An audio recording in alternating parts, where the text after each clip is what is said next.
乃文和胡军再次用实力证明老辈子艺人的搞笑天赋是学不来的，毕竟他俩都不用刻意逗我笑，就已经把我笑到痛苦的程度了。参加大哥小助理综艺，安排他俩给瞿颖当助理，和他经纪人交接流程的时候，经纪人说有2个种草，也就是有2个产品要推广一下。李乃文听到后一脸不解发问：种草是什么呀？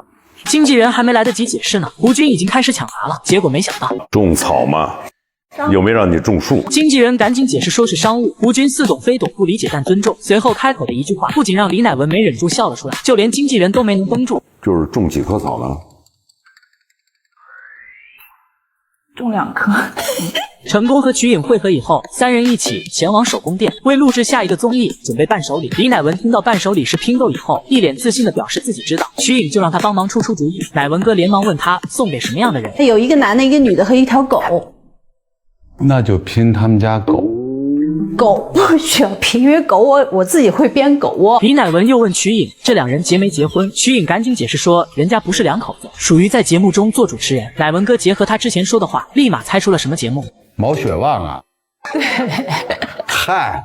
紧接着3人分工做伴手礼，瞿颖负责编狗窝，让2个助理则来拼豆。毫无拼豆经验的2人一脸茫然，但咬咬牙立马就开始上手。胡军甚至连老花眼镜都掏出来了。其实挺简单的，你就按照那个图纸，把不同的颜色放到格格里头。在手工店老师的指导下，李乃文迅速就学会了。胡军依旧一脸茫然，不知从何下手，给乃文哥都整个不自信了。我觉得这样3小时都拼不出来。瞿颖见状，连忙和胡军换了一下，一切都进入正轨以后，大家开始闲聊。瞿颖说，拼豆一类的手工会让自己感觉到很解压。胡军听到后，一脸的不理解，忍不住发出锐评：那你得压力得多大呀？你这解压解的。一旁的乃文哥笑而不语，因为早已经没有力气调侃，好不容易才拼出来一个轮廓，还因为自己的手抖弄乱了，觉得自己压力大的，真的可以看看此时的李乃文。开始流眼泪了。老板，超过5个小时能打折吗？五旬散光乃文书不仅拼到一半流起了眼泪，甚至就连一直在抖的手都开始抽筋了。瞿颖看到精疲力尽的乃文书，说实在不行，咱们送3个狗窝算了。不服输的乃文书立马反驳：咱要不要送3个狗窝？这反悔了，我都拼出眼镜来了。拼到一半的时候料没有了，乃文哥就像电源要。一旁的胡军见状就调侃：拼毛不易挺费料呀。乃文哥开口的一句话又轻松踩中笑点：毛不易挺费料啊。不是，他的料大部分都在地上。与此同时的胡军已经要收尾了，而李乃文还在埋头苦干，甚至军哥编完以后又编了一个小的狗窝，李乃文这边才结束。我觉得我已经得腱鞘炎了。这算工伤？算工伤。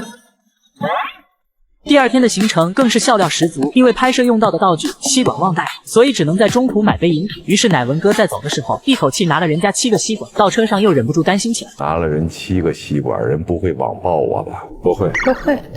对，我们就跟他们说我废吸管，我们7个人分。本来就够烦的了，结果没想导航又走错地方了，只能再次绕路，多走了差不多1个小时的车程。瞿颖后采的时候形容了一下胡军当时看导航的状态，简直又心酸又好笑，属于那种兢兢业业但是创不了什么收的那种司机。其实旁边有小字儿，他可能老花了看不清，但是他好像不太愿意承认自己老花看不清。到达网球场地的时候，租借已经超时了，于是2个人就在车上商量，把场地的费用平摊了。我交了1500，主要是导航，不过咱俩一人摊500。